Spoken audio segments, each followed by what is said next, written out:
लिखित पेपर में पास, इंटरव्यू में फेल।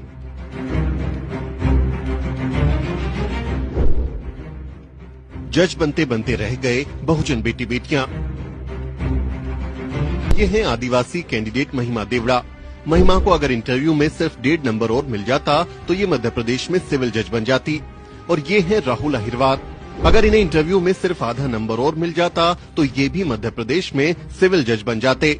महिमा और राहुल जैसे सैकड़ों SC/ST कैंडिडेट्स जज बनने के अपने सपने के साथ ही रह गए।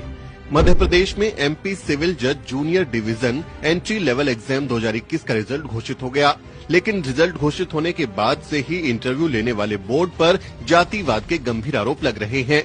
आरोप है कि इंटरव्यू लेने वालों ने जानबूझकर दलित, आदिवासी और OBC बैकग्राउंड से आने वाले कैंडिडेट्स को कम नंबर दिए ताकि वो सेलेक्ट न हो सके।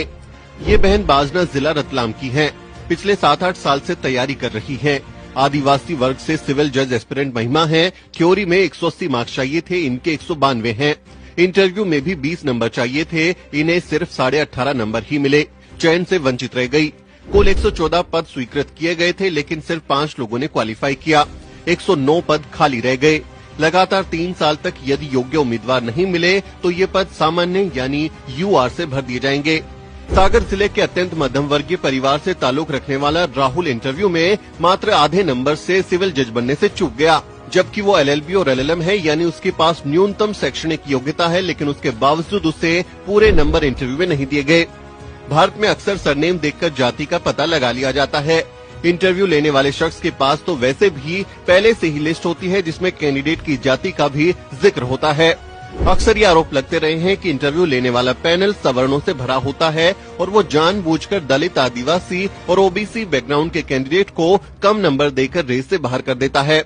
सुखदेव थोराट की एक रिसर्च रिपोर्ट कहती है कि अगर इंटरव्यू में कैंडिडेट के नाम की जगह सिर्फ उसका रोल नंबर दिया जाए तो SC/ST OBC को ज्यादा नंबर मिल सकते हैं, क्योंकि पैनल को उनकी जाति के बारे में नहीं पता होगा। भारत एक जाति प्रधान देश है और आपकी जाति से यहाँ बहुत कुछ तय होता है।